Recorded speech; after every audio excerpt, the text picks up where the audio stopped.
at half a day. That's a tidal effect.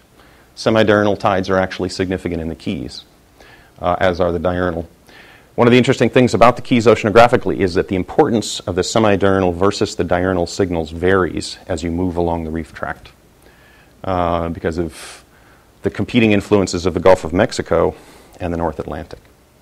So on the left is our Bayside site. On the right is Sombrero Key, another one of the reef crest stations.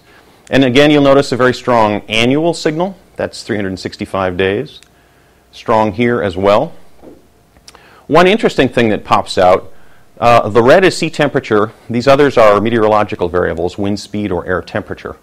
You notice that all of the meteorological variables have a hump, an increase in variability between 4 and roughly 42 days. This is the so-called weather band of variability or synoptic variability. So this is when a cold front comes roaring down from the continent and covers the reef waters in cold air, for example. So you'll notice that the sea temperature response at Long Key to that weather band periodicity, that variability in synoptic weather, is quite strong. The interesting thing about Sombrero, though, is that there is essentially no response to that weather band. Yes, sir? One thing, I don't think many of our students here have ever seen the frequency axis plotted this way.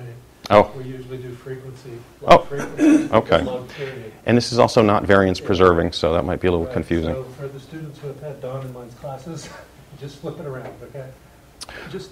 Yeah, so 10 to the 0 is 1. This is in days, so that's 1 cycle per day, 1 2-pi cycle per day. All the way over here, that's 10 to the 3rd, that's 1 2-pi cycle per 1,000 days. So the further you get on this side of the graph, the lower the frequency, the longer the period.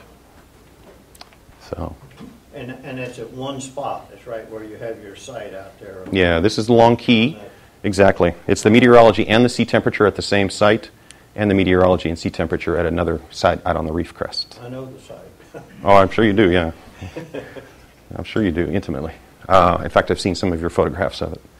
So again, one of the interesting things here, no weather band variability out on the reef crest. So that indicates that tides or any other intermittent effect likely cannot explain what's happening out there. In effect, some physical process is deadening the response to this signal on a sloping reef crest site.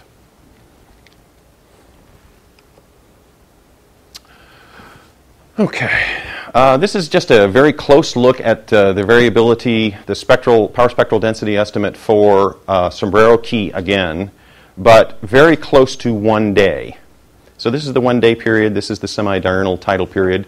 You notice that it resolves the 2 distinct tidal periods. You guys know there are 2 distinct semi-diurnal tidal periods that are both generally pretty strong, right? 12 hours and 12.4 hours. Trust me, there is. But the interesting thing about the result is this spike out here at what's called the inertial period. And I hate to do this again, but how many are familiar with inertial motions or the inertial period? Chuanmin is familiar, but he's ignoring me. So, yes, it's basically the pendulum period. If you take a Foucault pendulum, if you've ever been to a big museum, most of them have them, and you're watching the pendulum just tick and tock back and forth, and somehow in the course of 24 hours or some number of hours, it's knocking over all of these pegs around the edge of it. It's actually experiencing inertial period motion. This happens in the ocean. You can see it in drifter tracks, for example. If you have a drifter which receives a sudden wind impulse while it's on the surface, it doesn't just go off in that direction, it begins to rotate and to corkscrew. So inertial period motion, inertial period variability, is a signal of the deep ocean. If you're over a 15-meter shelf, as much of the Keys is inshore of the reef crest, inertial period motion is damped very, very quickly. And yet over a 20-plus year record, here you see an inertial period spike in the sea temperature variability at Sombrero Key. Now, what this likely suggests is that Sombrero Key is experiencing inertial period motions which are originating offshore. So there's significant cross-shelf water exchange likely, certainly cross-shelf currents, whether there's actually water being mixed inshore or not, which are occurring at that site. And this is interesting because of all of the sites that I looked at, only one site also showed a clear, very long period, interannual warming trend, and it was this site. So the one site on the bay side, which you would expect to be very susceptible to a warming trend in Florida Bay water, did not see it. Sombrero Key, which is just offshore of the 7 Mile Bridge, so maybe susceptible to bay water, did. But Sombrero Key also happens to be the one site where you see a strong, persistent inertial period spike in sea temperature variability, indicating a strong connection with waters offshore. Ergo, the possibility exists that a warming trend, a 25-year warming trend, which is known to have been occurring in the Straits of Florida, has actually impacted the reef temperature here at Sombrero Key. That's the supposition. Okay. I won't go over this too much length, but you're basically looking at air temperature, sea temperature, cross-shore wind and a longshore wind in meters per second. These are box, notch, antenna plots, they're sometimes called. I just call them box plots. And they basically show the interquartile range, the median. The statistical significance of the median is those tiny little notches that you can't even see. And then outliers out here beyond the end of the spikes or the antennae. Again, the interesting thing is this is Fowey rocks, which is another reef crest site. You've got a very wide range of air temperature variability, even in the summer, and it's significantly wider than the corresponding sea temperature. Now, those of us who are physical oceanographers or in the physical sciences generally say, well, that's expected because the air is much less dense, so heat capacity of the water is much greater. Specific heat capacity is less, but it's much more dense. So heat capacity is greater. So you'd expect a much less rapid response of the water. But in fact, if you look at what you would expect in terms of the response of the water column, again, this is a very shallow water column, to this range of variability in the wintertime in particular, it's still statistically significantly greater than that. So again, what's going on? And I'm running short on time, so I will go quickly over these. This, again, is annual average, and I've blocked out all years that are lacking 45 days or more worth of data. Those little notches that you can barely see are fairly stringent significance tests on these annual averages. And what you see is what looks like a reasonably good trend, warming trend at Sombrero Key in these interannual numbers. And no corresponding trend on the bay side at Long Key. By the way, you notice a very wide range, about 12 to 14K. 14K here, 12 here, interannually within days. So on a given day in January or February, the sea temperature at either of these sites is likely to be anywhere from, say, 15 or 12 all the way up to 25, so quite a wide range.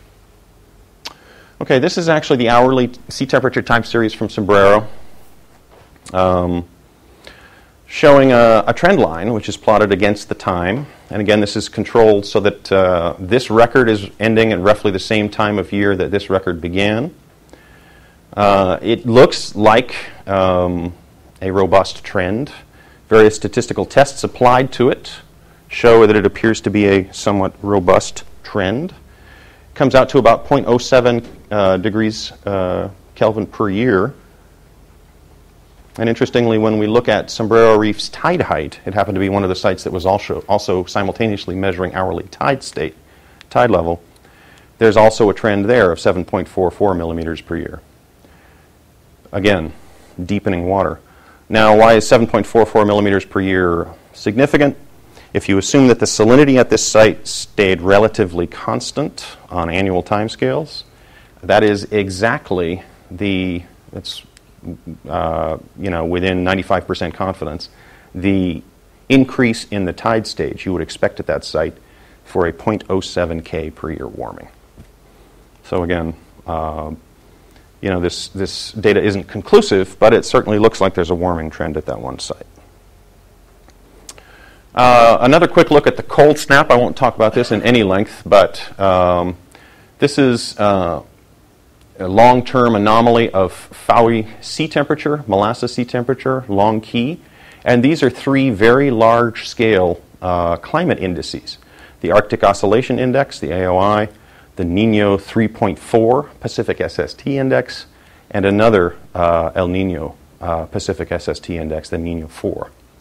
And the interesting thing about these is that just prior to the cold snap, which, as many of you know, had such a significant impact on the ecology in the Keys and elsewhere, there actually was an extreme in the Arctic Oscillation Index, which preceded the cold snap by 1 to 3 months, depending on how you estimate that monthly average.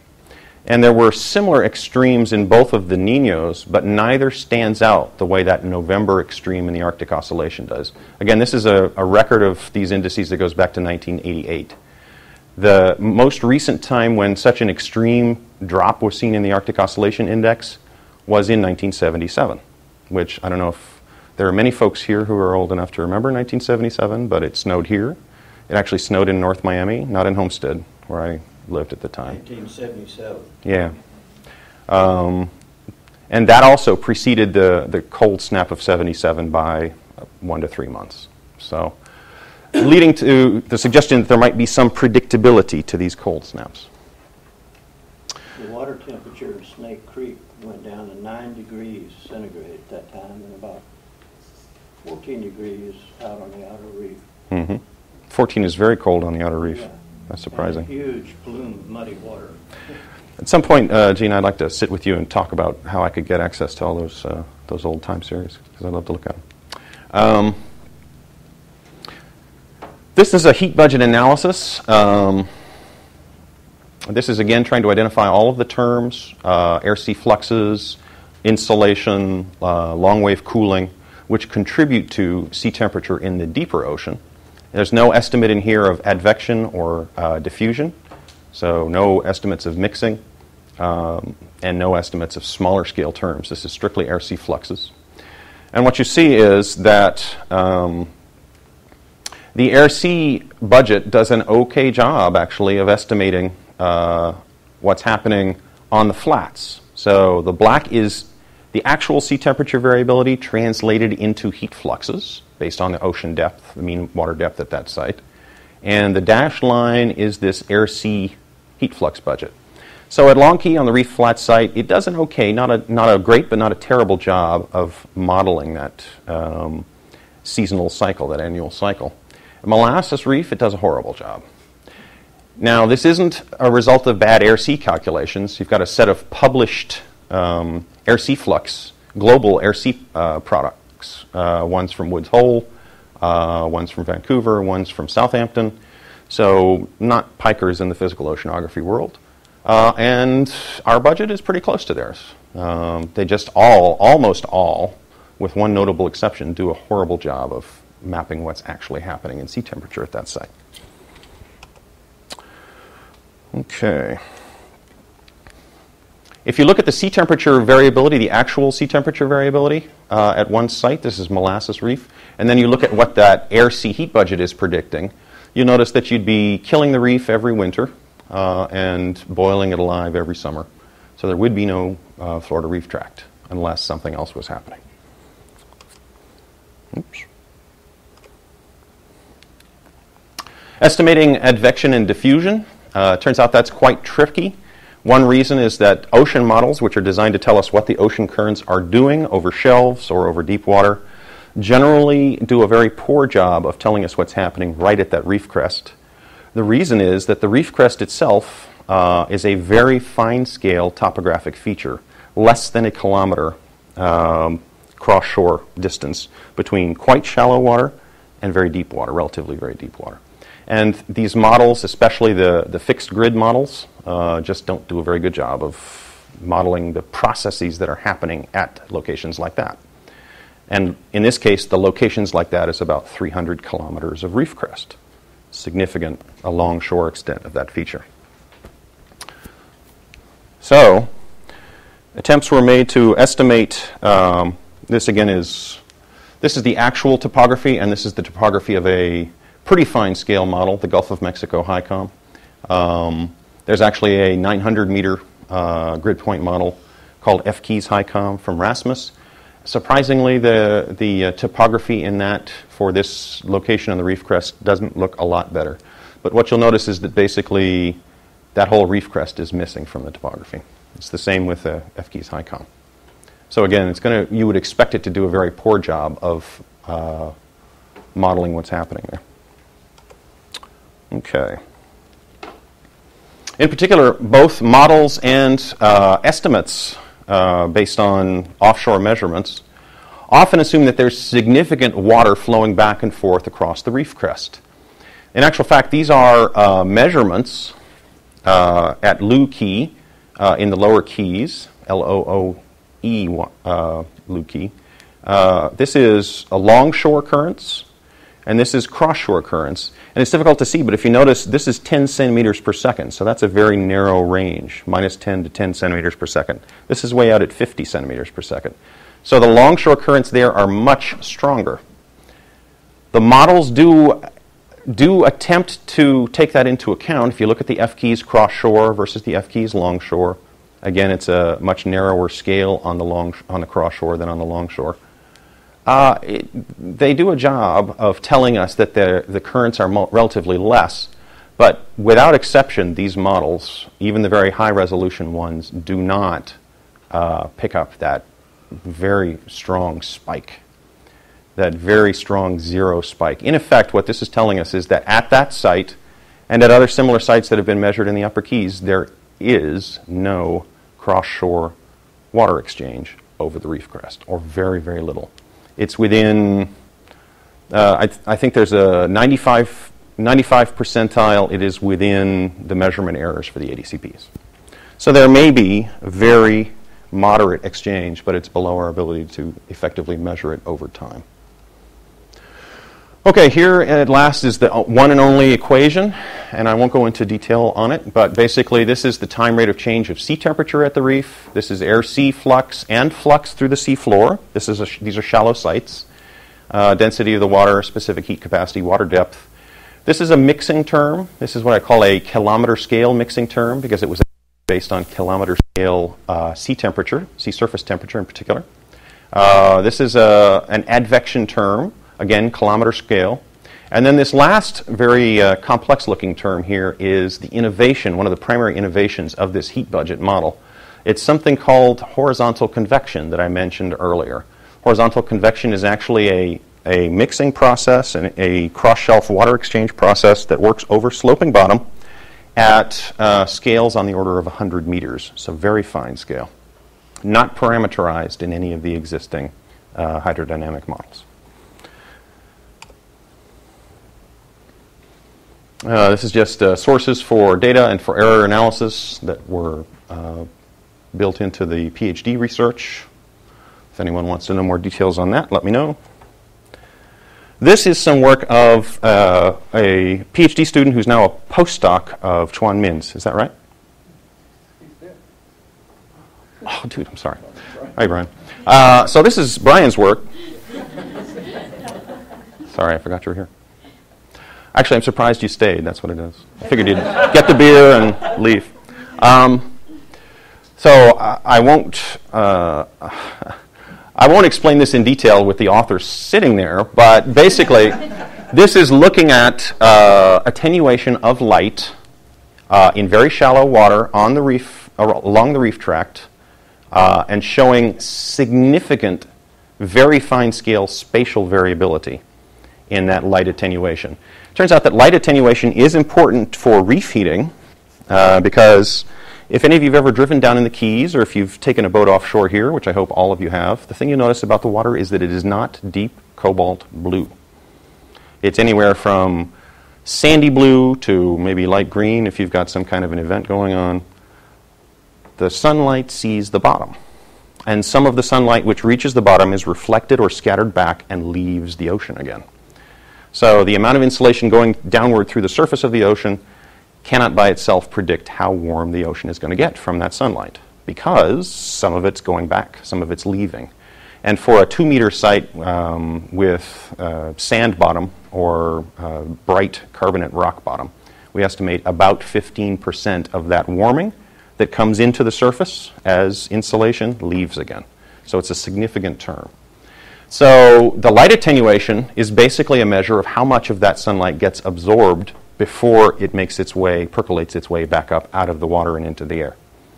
So it turns out that it is significant. By itself, obviously doesn't explain the differences we see in reef flats versus reef slopes, because again, they're similar depths. Reef flats are maybe somewhat more absorbent bottom in terms of insulation, somewhat lower reflectivity, but nowhere near as extreme as that difference in sea temperature response we see. So this is a significant term. It's obviously very significant research, but doesn't explain the differences between sites. All right, I lied. There is one other set of equations, but I'm not going to talk about these in detail. This is the horizontal convection process that I was describing earlier. For simplicity, I'm going to talk through this slide as though a cold front has just passed. It's January 2010, and there is very rapid cooling going on at the air-sea interface. So heat is basically being sucked out of the ocean into the cold, dry air above it. And even a puff of wind will drive that. And of course, immediately prior to that cold snap, there was a cold front with very energetic winds. So very rapid cooling. Now what happens when you cool the surface, of course, that water gets heavier and it tends to drop. So you have vertical mixing, which is actually driven by the cooling. And so you'd expect out to a certain water depth to see more or less equal rate of cooling, more or less equal sea temperature throughout the water column. Now that's interesting because up here the water column is very short. So for that same air-sea flux at the surface, you would expect much more rapid cooling than out here in the deeper water. What that means is that the water here will become much more dense, relatively speaking, than the seawater offshore. So what you end up with is a horizontal, a very strong, in oceanographic terms, horizontal gradient in the density. That actually sets up a horizontal pressure gradient, which leads to a convective cell. So in effect, an easy way to think of this is that the cold water, which forms more rapidly up here, is heavier and begins to flood down the slope. Because of continuity, warmer water from offshore rushes in to replace it. So this is happening during cold fronts, and I'll show you a slide in a minute that actually shows the ocean currents flowing correlated with that rapid cooling. Interesting thing is, though, that what I've just described also happens on a still, warm, sunny day in the Keys. You have insolation, which is reaching the bottom and bouncing back up. So you have the entire water column, especially at the very shallow end, being warmed pretty rapidly, pretty much the same rate. And even a very light wind or very light wave action will cause enough vertical